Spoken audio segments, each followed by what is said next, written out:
তো এই সূরা শুরু হয়েছে বিচার দিবসের চিত্র নিয়ে, যখন আকাশ বিদীর্ণ হবে, যখন তারকাগুলো বিক্ষিপ্ত হয়ে ঝরে পড়বে এবং তাদের আলো হারিয়ে ফেলবে, আর সেগুলো বিক্ষিপ্তভাবে পতিত হবে। উদাহরণস্বরূপ, কোনো চাদরের উপর যদি মুক্তদানা ছড়িয়ে থাকে আর কেউ চাদরটি ধরে ঝাড়া দেয়, তখন মুক্তগুলো যেমন চারদিকে বিক্ষিপ্তভাবে ছড়িয়ে পড়ে, সেরকম। কারণ যেসব মানুষ রাতের আকাশ দেখেন, আমরা এখন রাতের আকাশে খুব একটা তাকাই না, হয়তো দূষণের কারণে, এবং আমরা শহরে বাস করি। আমরা আগের দিনের মতো এখন আর তারা দেখে পথ ঠিক করি না।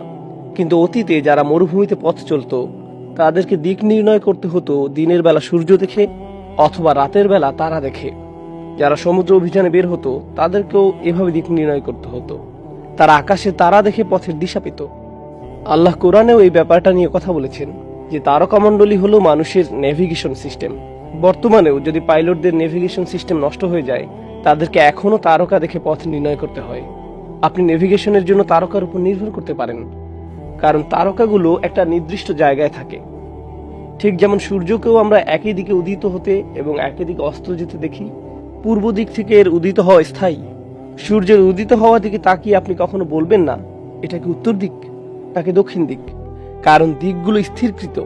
তাহলে দিক নির্ণয়ের জ্ঞান আমরা মূলত আকাশ থেকে পাই। আর সেই দিন গোটা আকাশটাকে বিদীর্ণ করে দেয়া হবে। আর পৃথিবীর কথা কি বলবেন? তারকাগুলো যেগুলোকে নির্দিষ্ট জায়গায় দেখা যেত, সেদিন দেখা যাবে এগুলো বিক্ষিপ্ত হয়ে ঝরে পড়ছে। ওয়া ইযাল কাওয়াকিবু ইনতাসারাত, যখন নক্ষত্রগুলো ঝরে পড়বে। এরপর সেদিন সাগর সমূহ বিস্ফোরিত হবে।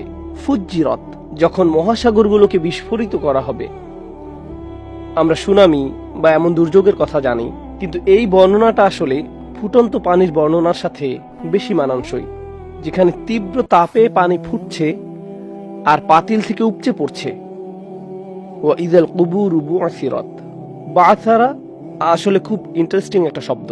বা'সা এবং আসারা, এই শব্দ দুইটা মিলে এসেছে বা'সারা। আর যখন কবরগুলো উন্মোচিত হবে, যেমন একটা বড় ব্যাগ ভর্তি বাচ্চাদের খেলনার কথা ধরুন, অনেকগুলো লেগোর টুকরো ব্যাগের ভিতরে। ব্যাগের ভেতর হাত ঢুকিয়ে নির্দিষ্ট একটি লেগো খুঁজতে লাগলেন। খুঁজতে গিয়ে সবগুলো ওলটপালট করে ফেলেছেন। অনেক সময় মানুষের অগোছালো ব্যাগ থাকে বা অগোছালো পার্স থাকে। আমার ফোনটা আমি কোথায় রাখলাম, চাবি কোথায় রাখলাম, আর সে ব্যাগের ভিতরে তন্ন তন্ন করে খুঁজতে লাগলো। ভেতরটা দেখতে পাচ্ছে না, হাত ঢুকিয়ে সব ওলটপালট করে খুঁজতে লাগলো। এই কাজ করতে গিয়ে ব্যাগের ভিতরে সবকিছু সে ওলটপালট করে ফেললো। এর নাম মুবাআসার। সুতরাং যখন কবরগুলোতে এভাবে তন্ন তন্ন করে খোঁজা হবে, এর ভেতর থেকে মানুষগুলোকে টেনে হিঁচড়ে তুলে আনার জন্য, এটা হলো ওয়া ইযাল কুবুরু বু'সিরাত, যে বিশৃঙ্খল অবস্থা কবরে সংঘটিত হবে। সবচেয়ে শান্ত কোনো জায়গার কথা যদি চিন্তা করেন, যেখানে মানুষটিকে কোনো কিছু দ্বারা আর কোনোভাবেই ডিস্টার্ব করা হচ্ছে না, তা হলো মানুষের কবর। সেই জায়গাটা তো আর নড়াচড়া বা হাঙ্গামার জায়গা নয়। তো সেই দিন এই শান্ত জায়গাটাই চূড়ান্ত হাঙ্গামার জায়গায় পরিণত হবে। ওয়া ইযাল কুবুরু বু'সিরাত। এমন অবস্থা যখন চলতে থাকবে, কল্পনা করুন একজন মানুষকে মাত্র তার কবর থেকে টেনে হিঁচড়ে তোলা হলো। কেউ যদি আপনাকে হঠাৎ ঘুম থেকে জাগিয়ে তোলে, তাড়াহুড়া করে জাগিয়ে তোলে, সে মুহূর্তে আপনার মাথায় প্রথম যে চিন্তাটি আসে, কিছু ঘটেছে, কেন জাগালে, কেন জাগালে? বা আপনার মাথায় তখন কিছুই কাজ করে না, আপনি সম্পূর্ণ ভ্যাবাচাকা খেয়ে আছেন। কিয়ামতের দিন জেগে ওঠার পর সবকিছুই দুঃস্বপ্ন মনে হবে। আকাশ বিদীর্ণ হয়ে আছে, সমুদ্র বিস্ফোরিত হচ্ছে, আপনি মাত্র জেগে উঠলেন আপনার কবর থেকে হাজার হাজার বছর ঘুমানোর পর। সে সময় আপনি কি চিন্তা করবেন? চারপাশের ঘটে যাওয়া সবকিছু বুঝতে গিয়ে চিন্তার গতি স্তব্ধ হয়ে যাবে। আল্লাহ সেই মুহূর্তের একটি চিন্তার কথা উল্লেখ করেছেন আপনার আমার জন্য, যে চিন্তা আমাদের সম্পূর্ণ অভিভূত করে ফেলবে। আর সেই চিন্তাটি হলো আলিমাত নাফসুম মা কদ্দামাত ওয়া আখারাত। তখন প্রত্যেকে জেনে নিবে সে কি আগে পাঠিয়েছিল আর কি পেছনে ছেড়ে এসেছিল। আরবি ভাষার ছাত্রছাত্রীরা জানেন তাকদিম এবং তাখির, মুকদ্দাম এবং মুআখার। তাদের জীবনে তারা কোন বিষয়টাকে মুকদ্দাম বানিয়েছিল এবং কোন বিষয়টাকে মুআখার বানিয়েছিল, কোন ব্যাপারটাকে তারা সামনে রেখেছিল এবং কোন ব্যাপারটাকে তারা পেছনে রেখেছিল। সাধারণ ইংরেজিতে বললে কোন ব্যাপারটাকে তারা প্রায়োরিটি দিয়েছিল এবং কোন ব্যাপারটাকে তারা পিছনে ফেলে রেখেছিল। আমাদের সমগ্র জীবন আসলে এটাই। আমার এবং আপনার জীবনের প্রতিটি দিন কিছু জিনিস প্রায়োরিটি পায় আর কিছু জিনিস পরে করার জন্য ফেলে রাখা হয়। আমি ভাবি আমার হাতে অনেক সময় আছে, একটু বিশ্রাম নেই। আমার বিশ্রাম তখন প্রায়োরিটি পায়। যে কাজ বাকি আছে তা পরে করা যাবে। যদি বলি আগে কাজ শেষ করি, খাওয়া দাওয়া পরে করা যাবে, তখন আমার কাজ প্রায়োরিটি পায় আর খাওয়ার কাজটা অপেক্ষমান থাকে। সারাক্ষণ আমি কিছু বিষয় মুকাদ্দম বানাচ্ছি আর কিছু বিষয় মুআখার বানাচ্ছি, রাইট? এটা হলো সময়ের বিবেচনা। সময়ের বিবেচনায় বলি, আচ্ছা সাপ্তাহিক ছুটিতে এটা করব, সপ্তাহের অন্য দিনগুলোতে ব্যস্ত থাকি, ছুটির দিনে এটা করব। তাহলে আপনার চাকরি হয়ে গেল মুকাদ্দাম, আর অন্য যে কাজ পরে করবেন সেটা হয়ে গেল মুআখার। সেই দিন চারপাশের ভয়ঙ্কর সব ব্যাপারের মাঝে আপনি শুধু একটি ব্যাপার নিয়ে চিন্তায় থাকবেন, কোন জিনিসটাকে সামনে রেখেছিলেন আর কোন জিনিসটাকে পেছনে রেখেছিলেন। কিন্তু এর দ্বারা অন্য কিছু বোঝায়। সেই দিন আপনি উপলব্ধি করব কোন কাজটা আসলেই বেশি গুরুত্বপূর্ণ ছিল আর কোন কাজটা ছিল কম গুরুত্বপূর্ণ। স্পষ্টতই যেটা সামনে রাখেন সেটা আপনার কাছে বেশি গুরুত্বপূর্ণ। আমাকে অমুক কাজটা আগে করতে হবে, কারণ এটা আমার কাছে বেশি গুরুত্বপূর্ণ। এই মুহূর্তে এই কাজটা আমাকে করতেই হবে। সুতরাং আয়াতের উক্ত কথাটি এ সম্পর্কেও, যে লোকটি সেই দিন উপলব্ধি করবে তার সমগ্র জীবন কোন কাজগুলোকে তার নিকট বেশি গুরুত্বপূর্ণ হিসেবে তুলে ধরেছে এবং তার সমগ্র জীবন কোন কাজগুলোকে তার নিকট কম গুরুত্বপূর্ণ হিসেবে তুলে ধরেছে। কোনটা বেশি গুরুত্বপূর্ণ ছিল আর কোনটা কম গুরুত্বপূর্ণ ছিল, কোনটা নিয়ে তার চিন্তা করা উচিত ছিল আর কোনটা নিয়ে তার চিন্তা করার দরকার ছিল না। যে কোনো সিদ্ধান্ত নেওয়ার পূর্বে কিছু কিছু ব্যাপার নিয়ে আমাদের চিন্তা ভাবনা করতে হয়।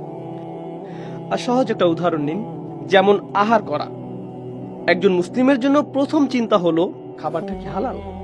আপনি হয়তো আরো কিছু ব্যাপার নিয়েও ভাবতে পারেন, আমার খাদ্যাভ্যাসের সাথে এটা যায় তো, আহার করার এটা ভালো সময় তো, এটা কি বেশি দামি, যাই হোক। কিন্তু আমার আপনার জন্য সবচেয়ে বড় ব্যাপার হলো এই খাদ্য আহার করার অনুমতি আছে কি নেই, হালাল নাকি হারাম, এটা এক নম্বর। কেউ একজন বলতে পারে কিন্তু খাবারটা আসলে দারুণ সুস্বাদু, তো তার কাছে হালাল হারাম মুখ্য বিষয় নয়, তার নিকট এটা মুআখার। আর স্বাদ হয়ে গেল মুকাদ্দাম। স্বাদ হয়ে গেল মুকাদ্দাম।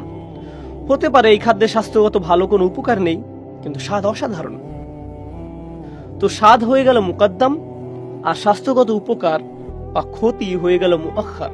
এটা তাকদিম এবং তাখির। এটা নিয়ে আমি এখানে কথা বলছি, কোনটা বেশি গুরুত্বপূর্ণ ছিল আর কোনটা কম গুরুত্বপূর্ণ ছিল। এখন প্রশ্ন হলো, বিচার দিবসে একজন লোক কবর থেকে বের হওয়ার সাথে সাথে কেন এই প্রশ্ন গুরুত্বপূর্ণ হয়ে দেখা দিবে? তাকে মাত্র কবর থেকে তোলা হলো, সেই মুহূর্তে সে যে উপলব্ধি করবে কোন কাজটাকে আমি গুরুত্ব দিয়েছি আর কোন কাজটাকে আমি গুরুত্ব প্রদান করিনি। এই আয়াতের মাধ্যমে আল্লাহ আমাকে আপনাকে বলছেন, আমাদের জীবনে এমন অসংখ্য মুহূর্ত এসেছিল যখন আমার আল্লাহকে গুরুত্ব দেওয়ার কথা ছিল, অন্য কাউকে নয়, আমার নিজেকে নয়, আমার অনুভূতিকে নয়, আমার লোভকে নয়, অন্য একজনের অনুভূতিকে নয়, অন্য একজনের মতামতকে নয়, আমার চাহিদাকে না, তাদের চাহিদাকে নয়, আল্লাহ যেটা চান সেটা। কিন্তু আমি অন্য কিছুকে বাছাই করেছি, আমি অন্য কিছুকে মুকাদ্দাম বানিয়েছি, আমি অন্য একজনকে প্রাধান্য দিয়েছি বা অন্য কিছুকে প্রাধান্য দিয়েছি, বা আমি আমার নিজেকে প্রাধান্য দিয়েছি। অন্য কিছু বেশি গুরুত্বপূর্ণ হয়ে গিয়েছিল। জানেন, আমরা যতই নিজেদের এই বলে বুঝ দেই না কেন যে এতে কোনো সমস্যা নেই, আমরা তখন আসলে নিজেদের সাথে মিথ্যে বলছি। বাস্তবতা হলো আল্লাহ এবং তার রাসূল সাল্লাল্লাহু আলাইহি সাল্লাম যখন আমাদের কিছু বলেন, যখন তারা আমাদের বলেন অমুক কাজটি করা ভুল, যখন তারা আমাদের বলেন অমুক কাজটি করা বাধ্যতামূলক, তোমাকে এভাবে এটা করতে হবে, তারা এমনটা করছেন কারণ তারা আমাদের ভালো চান। আল্লাহ আমার ভালো চান এবং রাসূল সাল্লাল্লাহু আলাইহি সাল্লাম আমার জন্য বেশি ভালো চান, এমনকি আমি আমার জন্য যত ভালো চাইতে পারবো তার চেয়েও। রাসূল সাল্লাল্লাহু আলাইহি সাল্লাম নিজেকে এমন একজন হিসেবে বর্ণনা করতেন যিনি, জানেন তো, পতঙ্গ পোকামাকড় বাতি দেখলে কি করে, তারা তার উপর ঝাঁপিয়ে পড়ে, তারা আগুনে ঝাঁপিয়ে পড়ে, আর আপনি তাদেরকে হাত নেড়ে তাড়িয়ে দিতে চান, রাইট? এখন তো বাজারে মশা ধরার লাইটও পাওয়া যায়। প্রতিবার কোনো মশা এতে উড়ে এসে পড়লো, হঠাৎ করে আপনি শব্দ শুনতে পান, রাইট? আমাদের রাসূল সাল্লাল্লাহু আলাইহি সাল্লাম এরকম একটি উপমা দিয়েছেন। আর আমাদের যখন তাড়িয়ে দেওয়ার চেষ্টা করা হয় তখন আমরা বলি, আপনি কেন আমাকে কিছুই করতে দেন না, আমার জীবনটা কেন এত কঠিন করে তুলছেন, এত কঠিন কেন আপনি, আমাকে কেন পড়তে দেন না। আমাদের নিজেদের কাছে যেটাকে বেশি গুরুত্বপূর্ণ মনে হয় সেটা নিয়ে আমরা এতটাই বিভ্রান্ত। আর সেই দিন যখন সবকিছু উলটপালট হয়ে যাবে, আকাশ উলটপালট হয়ে যাবে, কবর উলটপালট হয়ে যাবে, সমুদ্র উলটপালট হয়ে যাবে, সেই মুহূর্তে শুধু একটি জিনিস ঠিক থাকবে, আর তা হলো আমাদের চিন্তা। এখন সবকিছু সঠিক নিয়মে আছে, কিন্তু আমাদের চিন্তা ভাবনা উল্টো হয়ে গেছে। আর বিচারের দিন সবকিছু উল্টে যাবে, কিন্তু আমাদের চিন্তা সঠিকভাবে পুনর্বিন্যাস লাভ করবে। এখন আমি জানি কোনটাকে আসলে বেশি গুরুত্ব দেওয়া উচিত ছিল আর কোনটাকে ফেলে রেখেছিলাম। আজ আমার আলোচনার বিষয় আসলে এই আয়াত নয়। যে আয়াত নিয়ে কথা বলতে চাই তা হলো পরের আয়াত, ইয়া আইয়ুহাল ইনসান মা গাররাকা বিরব্বিকাল কারীম। হে মানুষ, ইয়া আইয়ুহাল ইনসান, হে মানুষ। প্রসঙ্গত, ইনসান দুটি জিনিসের সমন্বয়ে গঠিত। আল্লাহ যখন আমাদের মানুষ বলে সম্বোধন করেন, হে মানুষ, এর দ্বারা বোঝায় যে প্রচুর পরিমাণে ভুলে যায়, নিসিয়ান থেকে আগত, ও ভুলমনা সৃষ্টি। এভাবেই আল্লাহ আমাদের সম্বোধন করছেন। শব্দটি নিয়ে অন্যভাবেও চিন্তা করা যায়। উনস থেকে এটি আগত, যার মানে ভালোবাসা এবং দরদ। তোমরা ভালোবাসায় পূর্ণ এক সৃষ্টি, তোমরা ভালোবাসা পেতে চাও। বিড়াল আলিঙ্গনের প্রয়োজনীয়তা অনুভব করে না, কিন্তু শিশুরা চায় তাদেরকে কেউ ভালোবাসায় জড়িয়ে ধরুক। এমনকি বড়রাও চায়। তারা চায় সবার কাছে গ্রহণযোগ্য হতে। তারা চায় মানুষ তাদেরকে ভালোবাসুক, গ্রহণ করে নিক। আবার তারা ভালোবাসা দিতেও চায়। অন্য সৃষ্টির মাঝে সাধারণত এগুলো দেখা যায় না। ঠিক এই কারণেও আমরা ইনসান। আল্লাহ এই উভয় বৈশিষ্ট্য সহ আমাদেরকে ডাক দিচ্ছেন যখন তিনি আমাদের প্রতিটি মানুষকে লক্ষ্য করে কথা বলছেন। ইয়া আইয়ুহাল ইনসান, মানুষ। যখন আমরা এই আহ্বান শুনি, আমি তখন অন্য কারো কথা ভাবি না। আমি আগের দিনের কোনো জাতি নিয়ে ভাবছি না, বা অবিশ্বাসীদের নিয়েও ভাবছি না। আল্লাহ বলেননি ইয়া আইয়ুহাল কাফির, তিনি বলছেন ইয়া আইয়ুহাল ইনসান। তিনি আপনাকে আমাকে উদ্দেশ্য করে বলছেন। তিনি এমনকি বলেননি সেই দিন আল্লাহ বলবেন। শুধু এই শব্দগুলো সেদিন বলা হবে। তাই আমরা জানি না কে এখানে কথা বলছেন, এখানে কায়েল কে। এ সম্পর্কে একভাবে চিন্তা করা যায়, আল্লাহ নিজে এই কথাগুলো আমাদের বলছেন। এ নিয়ে অন্যভাবেও চিন্তা করা যায়। ব্যাপারটা এরকম, যখন বিচার দিবস আসবে তখন উপলব্ধি করবেন কোন কোন ব্যাপারগুলোকে আপনি বেশি গুরুত্ব দিয়েছিলেন, অথচ কোন কোন ব্যাপারগুলোকে বেশি গুরুত্ব দেওয়া উচিত ছিল। কেমন করে যেন খুব সহজেই আপনার রবের কথা ভুলে যেতেন, খুব সহজেই আপনার প্রভুকে পরিত্যাগ করতেন। মা গাররাকা বিরব্বিকাল কারীম। মা এখানে প্রশ্নবোধক শব্দ। কোন জিনিসটা তোমাকে প্রতারিত করলো? কোন ব্যাপারটা তোমাকে মিথ্যা আশা দিয়েছিল? যখন তোমার সুমহান দাতা রবের কথা আসতো, বিরব্বিকাল কারীম। এই প্রশ্নটি কোরআনের অন্যতম অন্তর্বিদ্ধকারী প্রশ্ন, হৃদয় ছিদ্র করা প্রশ্ন। ইয়া আইয়ুহাল ইনসান মা গাররাকা বিরব্বিকাল কারীম। যদি কোরআনের বেশি কিছু আপনার মুখস্থ না থাকে বা না জেনে থাকেন, কিন্তু বাসায় ফ্রিজের গায়ে কোরআন থেকে কিছু একটা লিখে রাখতে চান, ইয়া আইয়ুহাল ইনসান মা গাররাকা বিরব্বিকাল কারীম। চলুন এই শব্দগুলো দ্বারা কি বোঝানো হচ্ছে তা আরো ভালোভাবে জানার চেষ্টা করি। আরবি গর্রা শব্দের আমি অনুবাদ করেছি প্রতারিত। ইবনে আসুর রাহিমাহুল্লাহ তার তাফসিরে উল্লেখ করেছেন, তিনি বলেন, কোন ব্যক্তি যখন তার চিন্তা এবং আশা এমন কিছুর উপর অর্পণ করে যার দ্বারা সে প্রতারিত হয়, সে মনে করেছিল এটা তার উপকারে আসবে, এর কারণে তার ভালো লাগবে, এর কারণে ভবিষ্যতে সে ভালো থাকবে, এর কারণে সে আরো বেশি নিরাপত্তা লাভ করবে, এর কারণে সে আরো সুখী হবে, এর কারণে সে শান্তি পাবে। বস্তুত এগুলো সবই ছিল ভুল ধারণা। এটা মূলত তার ক্ষতি করবে। সে মনে মনে একেবারে নিশ্চিত হয়ে গিয়েছিল যে এটা সব ধরনের উপকার নিয়ে আসবে, কিন্তু এটা আসলে ক্ষতিকর। এর নাম হলো গুরুর। এই শব্দ আমাদের কি শেখাচ্ছে? জীবনে এমন অনেক কিছু সামনে এসে পড়বে যা খুবই আকর্ষণীয় মনে হবে, যা আমরা চাই। আমাদের অন্তর যার দিকে ঝুঁকে পড়ে, কিন্তু আমাদের অন্তর আমাদের মিথ্যা বলছে। অন্তরে তথ্য থাকে না, অন্তরে থাকে অনুভূতি, কারণ আমাদের অন্তর অন্ধ। এটা কিছু দেখলেই তার দিকে আকৃষ্ট হয়ে পড়ে, অন্য আরো কিছু দেখলে তার দিকেও আকৃষ্ট হয়ে পড়ে। এর মাঝে চাহিদা আছে আর সে তা পূরণ করতে চায়। কিন্তু আল্লাহ তার বাণীর মাধ্যমে অন্তরকে পথ দেখানোর উপায় বলে দিয়েছেন। এটা অন্তরকে ভালো মন্দ দেখিয়ে দেয়,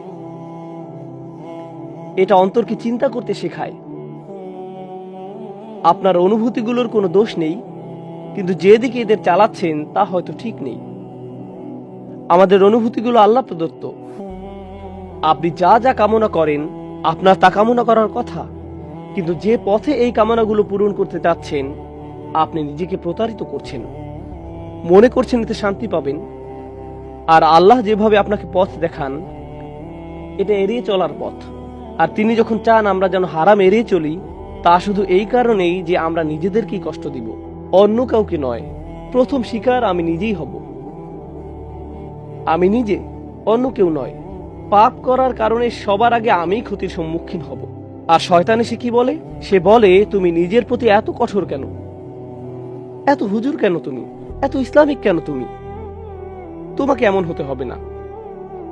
আর আমি নিজেই নিজেকে বলবো কিয়ামতের দিন, ইয়া আল্লাহ, আপনি আমাকে শিখিয়েছিলেন কোনটা সবার আগে গুরুত্ব দিতে হবে, আপনি জানিয়েছিলেন কোনটাকে পরেও করা যাবে, কিন্তু আমি আপনার কথা শুনিনি, কারণ আমি বারবার আপনার কথা ভুলে যেতাম। প্রথমত আমি ভুল জিনিস দ্বারা প্রতারিত হয়েছি, দ্বিতীয়ত আমি ভুলে গিয়েছিলাম আপনি আমার কে, বিরব্বিকাল কারীম। কোন জিনিসটা তোমাকে তোমার সুমহান দাতা রব সম্পর্কে প্রতারিত করলো? আরবি কারিম শব্দটি খুবই সুন্দর, আকর্ষণীয় এক শব্দ। এর দ্বারা এমন সব জিনিসের বর্ণনা দেওয়া হয় যেটা অতীব চমৎকার, অভিজাত এবং মনোহর।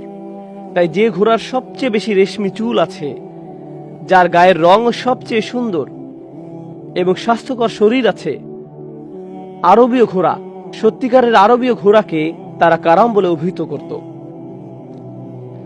এই শব্দকে সম্বন্ধযুক্ত করা হয় গুপ্তধনের সাথে। এই শব্দকে আরো সম্বন্ধযুক্ত করা হয় স্বর্ণের নেকলেসের সাথে, যে নেকলেস খুব দামি স্বর্ণ দিয়ে তৈরি করা হয়। এটাকেও কারাম এবং কিরম বলে। সকল সুন্দর জিনিসের সাথে এই শব্দকে সম্পর্কযুক্ত করা হয়, সকল অভিজাত জিনিসের সাথে, সকল হাই ক্লাসের জিনিসের সাথে, সকল কোয়ালিটি সম্পন্ন জিনিসের সাথে। এরপর অর্থটি আরো সম্প্রসারিত হয়ে দানশীলতার সাথে যুক্ত হতে শুরু করলো। তাই তারা রাসূল সাল্লাল্লাহু আলাইহি সাল্লামকে বর্ণনা করত কারীমুন ইবনে কারীম। তিনি আমাদের প্রতি উদার হবেন, অভিজাত বাবার অভিজাত সন্তান। অভিজাত মানে তিনি আমাদের প্রতি দানশীল হবেন। আল্লাহ স্বয়ং এতই মহান, উদার এবং দানশীল যে আমরা তাকে ভুলে গেলেও তিনি আমাদের সাথে দয়ালু আচরণ করেন। আমরা অন্য কিছুকে প্রায়োরিটি বানালেও তিনি আমাদের সাথে দয়ালু আচরণ করেন। আমরা নিজেদের জীবনে তার বিধিবিধানকে তুচ্ছ তাচ্ছিল্য করলেও আমরা এমনভাবে আচরণ করি যেন এগুলোর অস্তিত্ব নেই। আমরা এমনভাবে আচরণ করি যেন এগুলো মান্য বা অমান্য করতে কিছু যায় আসে না। তবুও এর বিনিময়ে তিনি আমাদেরকে সাথে সাথে অপমানিত করেন না। তিনি আমাদেরকে মানবতার সামনে অপমানিত করেন না, তিনি এমনটা করেন না। তিনি মর্যাদাপূর্ণ উপায়ে আমাদের সাথে আচরণ করেন। তিনি আমাদের প্রতি কারীম। তিনি সব সময় এমন ছিলেন। আমি মোটেই তার অনুগ্রহের কোনো বিনিময় প্রদান করি না, বারবার তাকে অগ্রাহ্য করি এবং তিনি যা করতে বলছেন সেটা অগ্রাহ্য করি। আমি দ্বিতীয়বার এটা নিয়ে আর চিন্তাও করি না। আমি ধরে নিয়েছি আল্লাহ শুধু দিয়েই যাবেন। তিনি সব সময় আমার যত্ন নিয়ে আসছেন। তিনি বুঝেন, এটা কোনো ব্যাপার না। কিন্তু শেষ বিচারের দিন আমি বলবো না আল্লাহ বুঝেন। সেই দিন আমি কপাল চাপড়িয়ে বলতে থাকবো, হায় কি করলাম আমি। আলিমাত নাফসুম মা কদ্দামাত ও আখারাত। হে মানুষ, কিসে তোমাকে তোমার মহানুভব প্রভু সম্পর্কে বিভ্রান্ত করলো? এরপর তিনি কিভাবে মহানুভব? আল্লাযী খলাকাকা ফাসাওয়াকা ফাআদালাক ফি আইয়ি সূরাতিন মা শাআ রাক্কাবাক। যিনি তোমাকে সৃষ্টি করেছেন অতঃপর তোমাকে ভারসাম্যপূর্ণ করেছেন যেন তুমি দুই পায়ে হাঁটতে পারো। তিনি তোমাকে ভালো মন্দের পার্থক্য করার যোগ্যতা দিয়েছেন। মানুষ হিসেবে তিনি তোমাকে ভারসাম্যপূর্ণ করেছেন। ফাসাওয়াকা, তিনি তোমাকে সুঠাম করেছেন, তোমাকে ব্যালেন্সড, ন্যায়পরায়ণ এবং সুন্দর আকৃতিতে সৃষ্টি করেছেন। ফি আইয়ি সূরাতিন মা শাআ রাক্কাবাক, তিনি তোমার জীবনকে ধাপে ধাপে এগিয়ে নিয়েছেন। এগুলো তার ডিজাইন। কিন্তু এই সবগুলো ক্ষেত্রে আমাকে দিয়ে যত দুঃসাহসিক কাজ তিনি করিয়েছেন, যত কঠিন সময় তিনি আমাকে ফেলেছেন, যত পরীক্ষায় তিনি আমাকে অবতীর্ণ করেছেন, যত মানুষ আমার জীবনে এসেছে, যত মানুষ আমার জীবন থেকে হারিয়ে গিয়েছে, এই প্রতিটি ক্ষেত্রে আল্লাহ আমাকে একটি ভ্রমণের ভেতর দিয়ে এগিয়ে নিয়েছেন। সকল ক্ষেত্রে আমাকে দেখতে হয়েছিল কোন কাজটা বেশি অগ্রাধিকার পাওয়ার যোগ্য ছিল আর কোনটা ছিল না। কখনো কখনো আপনি আল্লাহকে ভুলে যান। তখন কোনো এক ব্যক্তি হয়তো আপনার প্রায়োরিটি হয়ে যায়। তখন আপনার নিজের আরামায়েশ আপনার কাছে প্রায়োরিটি পায়। খুব সহজেই আমরা ভুলে যাই, বারবার। সর্বশেষ যে কথাটি শেয়ার করতে চাই, এখানে কি বলা হচ্ছে, এই ব্যাপারটা ব্যাখ্যা করার জন্য আসন্ন উদাহরণটি আমি আগেও ব্যবহার করেছি, কারণ আমি শিক্ষকতা পেশার সাথে জড়িত। যদি কোনো শিক্ষক ক্লাসে এসে ছাত্রদের কোনোদিন শাসন না করেন, কখনো না, তিনি শুধু ক্লাসে আসেন আর দেখেন যে কিছু বাচ্চারা নিজেদের ডেস্কের উপর লিখছে, অন্যদিকে একজন আরেকজনের গালের উপর কিছু একটা আঁকছে, ক্লাসের আরেক প্রান্তে এক গ্রুপ একে অন্যের দিকে বই ছুঁড়ে মারছে, আরেকজন এদিক ওদিক পেন্সিল ছুঁড়ে মারছে, আর শিক্ষক সব সময় ভালো স্যার, সব সময় কৌতুক বলে বাচ্চাদের হাসান, কাউকে কোনোদিন বকাঝকা করেন না, ভদ্রভাবে বসতে বলেন, হেই তোমরা কি একটু বসবে সবাই। বাচ্চাদের কয়েকজন চেয়ারের উপর দাঁড়িয়ে ডান্স দিচ্ছে, অন্যরা অন্য কোনো দুষ্টামিতে ব্যস্ত, কিন্তু তিনি কাউকে কখনো শাস্তি দেন না, ধমক দেন না। সেই শিক্ষককে সবাই ভদ্র শিক্ষক হিসেবে জানে। এমন ছাত্র যে তাকে সম্পূর্ণ উপেক্ষা করছে, এই আহমদ তুমি কি একটু এদিকে আসতে পারো, কিন্তু আহমেদ এখন অন্য ছাত্রদের সাথে কথা বলছে। আহমেদ বলল, একটু থামেন, আমি আমার বন্ধুদের সাথে কথা বলছি।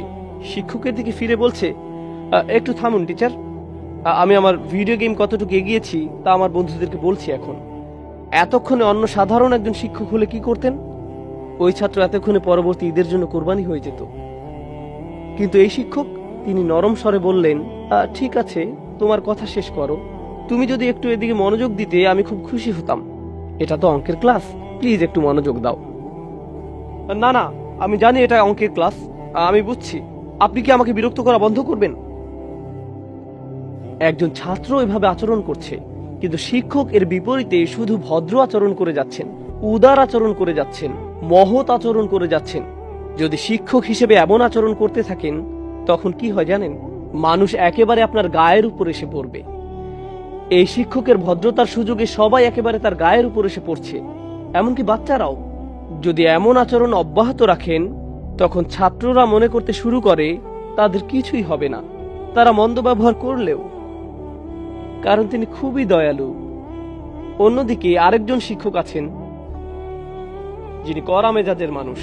দূর থেকে ওনাকে ক্লাসের দিকে আসতে দেখলেই আপনি শটান হয়ে বেঞ্চে বসে পড়েন, মনে হয় যেন নামাজের জামাতে দাঁড়িয়েছেন, এমনকি এদিক ওদিকেও তাকান না। কেউ যদি কর্তৃত্ববাদী হয়, তাকে দেখলেই শির দ্বারায় কাঁপন শুরু হয়ে যায়। এখন এই শিক্ষক ক্লাস থেকে চলে যাওয়ার পর যদি ভদ্র শিক্ষক আসেন, সবাই তখন যাক, এখন একটু রিল্যাক্স করতে পারবো, কারণ তিনি কারিম। জানেন আল্লাহ এই আয়াতে কি বলছেন? আল্লাহ তোমার প্রতি সবসময় কারিম ছিলেন, তার মানে তুমি কি এরকম অবজ্ঞামূলক আচরণ করতেই থাকবে? আমি তোমার সমগ্র জীবন ধরে তোমার প্রতি কারিম ছিলাম, তুমি আমাকে মান্য করলেও বা অমান্য করলেও। তুমি কি মনে করতে শুরু করেছো যে যেহেতু আমি তোমার প্রতি এতই কারিম, তোমার কাজের কোনো ফলাফল ভোগ করতে হবে না? আমি কি তোমাকে ভদ্রভাবে ভালোবাসা সহকারে বলিনি তোমার কাজের কর্মফল আছে? তিনি কি আমাদের জানান নাই যে বিচার দিবস কাকে বলে? তিনি কি বলেননি যে সমুদ্র ফুটতে থাকবে এবং তারকাসমূহ খসে পড়বে, আকাশ বিদীর্ণ হয়ে যাবে, কবরসমূহ খুলে যাবে? তিনি কি এ সমস্ত কিছু আমাকে জানাননি? তিনি কি তার অসংখ্য অনুগ্রহের কথা বলেননি?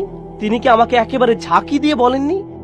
যখন তীব্র কম্পনের সাথে জিজ্ঞেস করা হবে, ইয়া আইয়ুহাল ইনসান, হে মানুষ, কিসে তোমাকে বিভ্রান্ত করলো, কিসে তোমাকে প্রতারিত করলো? গাররাকা অতীতকাল, গাররা নাসারার মতো অতীতকাল। এরকম অতীতকালীন ক্রিয়া দ্বারা বোঝানো হচ্ছে অনেক দেরি হয়ে গেছে। কিন্তু এই মুহূর্তে আমরা তো বিচার দিবসে দাঁড়িয়ে এটি পড়ছি না, আমরা তো এটা এখন দুনিয়াতে থেকেই পড়ছি।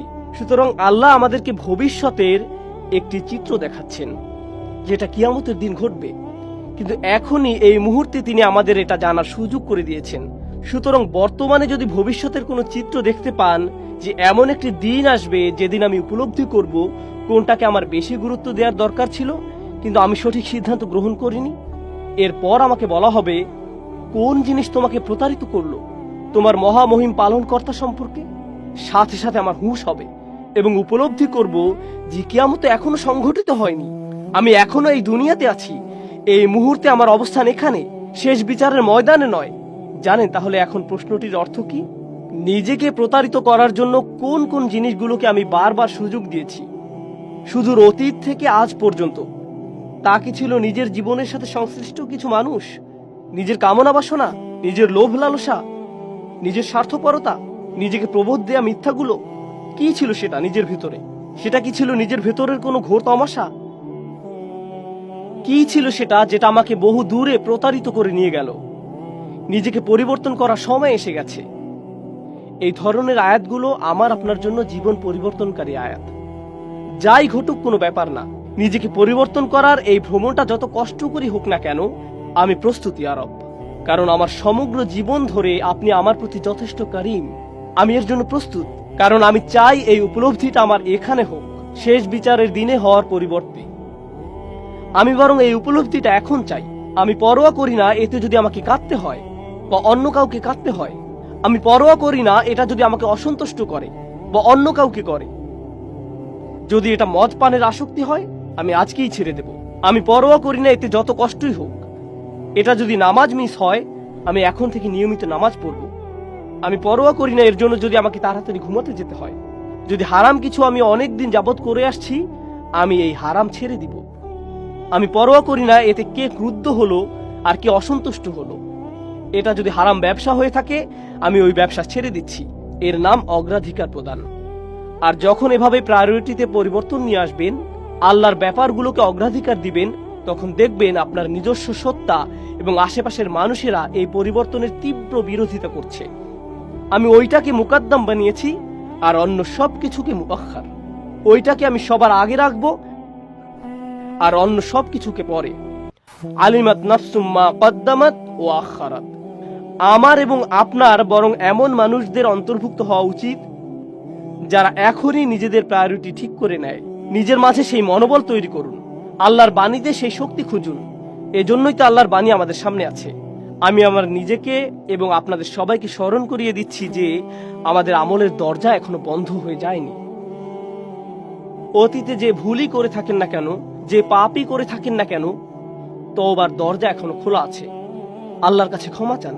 শুধু আল্লাহর কাছে ক্ষমার দোয়া করেই থেমে যাবেন না, বরং নিজের মাঝে সত্যিকারের পরিবর্তন নিয়ে আসুন, একটি বাস্তব পরিবর্তন।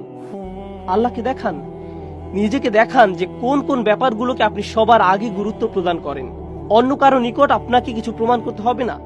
যে কেউ আপনাকে যাই বলুক না কেন, আশেপাশের লোকজন আপনাকে যেভাবেই দেখুক না কেন, এতে কিছু যায় আসে না। সময় আসলে তারা আপনার ব্যাপারে কোনো পরোয়া করবে না। এতে কিছু যায় আসে না কে অসন্তুষ্ট হলো আর কে বাঁকা চোখে তাকালো বা কে কি মনে করলো। এই পৃথিবীর সবকিছুই উপলব্ধির ব্যাপার। একমাত্র যে উপলব্ধিটি এখানে গুরুত্ব পাওয়ার যোগ্য তা হলো নিজেকে আপনি কিভাবে দেখেন, আল্লাহ আপনাকে কিভাবে দেখেন। এই ব্যাপারটা যখন আপনার কাছে পরিষ্কার হয়ে উঠবে, কেবল তখনই আপনি পরিবর্তনের জন্য প্রস্তুত। আর যদি তা না হয়, তবে যে ধ্রুবকগুলোকে আমরা প্রতিনিয়ত দেখছি, যেগুলো জীবনের অংশ, যেগুলো সব সময় বর্তমান থাকে, আল্লাহ বলছেন যদি তারকারাজির যেখানে থাকার কথা সেখানে না থাকে, সমুদ্রগুলোর যেখানে থাকার কথা সেখানে না থাকে, সেগুলো এখন তো আর স্থায়ী কোনো জিনিস নয়, তখন মানুষের অভিমতকে কেন তুমি স্থায়ী কিছু মনে করছো? নিজের প্রায়োরিটি ঠিক করুন। আমাকে আমার অগ্রাধিকারগুলো ঠিক করতে হবে। আল্লাহ আজ্জা ওয়া জাল্লা আমাদেরকে তাদের অন্তর্ভুক্ত না করুন যারা প্রতারিত হয়, যারা তাদের রবের উদারতার এমন সুযোগ গ্রহণ করে যে শেষ বিচারের দিন ক্ষতিগ্রস্ত হয়। আল্লাযী খালাকাকা ফাসাওয়াকা ফাআদালাক ফি আইয়ি সূরাতিন মা শাআ রাক্কাবাক। নিজের ফ্রি সময়, আমি আবার বলছি, এটা সূরাতুল ইনফিতার। আমি চাই আপনারা নিজের ফ্রি সময়ে গোটা সূরাটি একবার পড়ে ফেলুন। যদি শুধু অনুবাদ পড়া সম্ভব হয় তবুও পড়ুন এবং চিন্তা করুন, গভীরভাবে ভাবুন আল্লাহ ছোট্ট এই সূরায় আমাদের কি বলেছেন। এটা এমনকি এক পৃষ্ঠাও না, অতএব এটা বড় কোনো বাড়ির কাজ নয়। এক পৃষ্ঠাও না। পড়ার টেবিলে বসুন নিজের জন্য। এ নিয়ে আপনাকে অন্য কারোর সাথে কথা বলতে হবে না, এবং গভীরভাবে ভেবে দেখুন আল্লাহ এখানে কি বলছেন। আপনাকে উদ্দেশ্য করে তিনি কি বলছেন এই সূরার ভিতরে।